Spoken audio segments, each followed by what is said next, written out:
রবিবার এই 5 উপায় করলে টাকার অভাব হয় না। রবিবার দিনটি গ্রহের রাজা সূর্য দেবের জন্য নিবেদিত। মনে করা হয় যে রবিবার কিছু বিশেষ উপায় গ্রহণ করলে আপনি সুখ ও সমৃদ্ধি পাবেন, যার অন্যতম প্রতিকার হচ্ছে দুধ। যদি আপনার রাশিচক্রে সূর্যের অবস্থান দুর্বল হয়, তাহলে অবশ্যই রবিবার এই দুধের প্রতিকারগুলি মেনে চলুন। তাতে জীবনের আর্থিক এবং গ্রহগত ত্রুটি দূর হয়ে যায়। এবার তাহলে চলুন ওই প্রতিকারগুলি সম্পর্কে জেনে নেওয়া যাক। হিন্দু ধর্মে সপ্তাহের প্রতিটি দিন কোনো না কোনো দেবদেবীকে উৎসর্গ করা হয়। রবিবার দিনটি গ্রহের রাজা সূর্য দেবের জন্য নিবেদিত। মনে করা হয় যে রবিবার কিছু বিশেষ উপায় গ্রহণ করলে আপনি সুখ ও সমৃদ্ধি পাবেন, যার অন্যতম প্রতিকার হচ্ছে দুধ। যদি আপনার রাশিচক্রে সূর্যের অবস্থান দুর্বল হয়, তাহলে অবশ্যই রবিবার এই দুধের প্রতিকারগুলি মেনে চলুন। তাতে জীবনের আর্থিক এবং গ্রহগত ত্রুটি দূর হয়ে যায়। এবার তাহলে চলুন ওই প্রতিকারগুলি সম্পর্কে জেনে নেওয়া যাক। জ্যোতিষ শাস্ত্রে শুধু গণনা দ্বারা যে সকল সমস্যার কথা আগে থেকে বলা যায় এমন নয়। যে কোনো সমস্যা থেকে নিষ্পত্তির উপায়ও রয়েছে শাস্ত্রে। শাস্ত্রে রয়েছে একাধিক টোটকার হদিশ।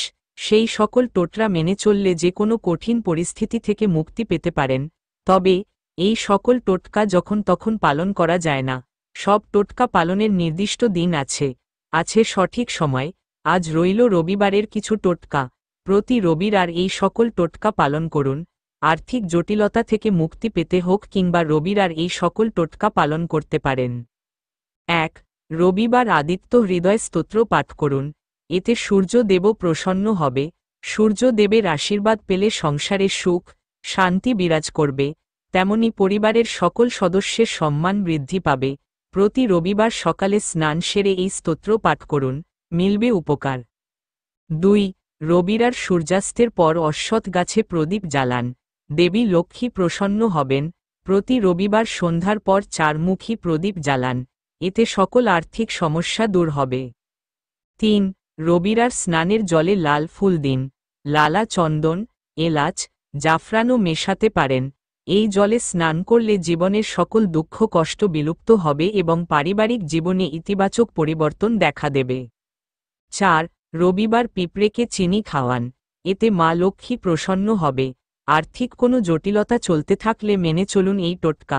সহজে মুক্তি মিলবে কঠিন পরিস্থিতি থেকে। 5.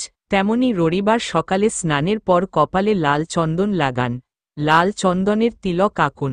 বিশেষ করে কোনো জরুরি কাজে বাইরে গেলে এই চন্দন লাগিয়ে যান। সব কাজে সফল হবেন। তেমনি আটকে থাকা কাজ সম্পন্ন হবে এই টোটকা মেনে চললে। 6. রবিবার দরিদ্রদের তামার পাত্র বা গম দান করুন। জমি সংক্রান্ত কোনো বিবাদ থাকলে এই টোটকা বেশ উপকারী। এই দান আপনার সম্পত্তি সংক্রান্ত সকল জটিলতা দূর করবে।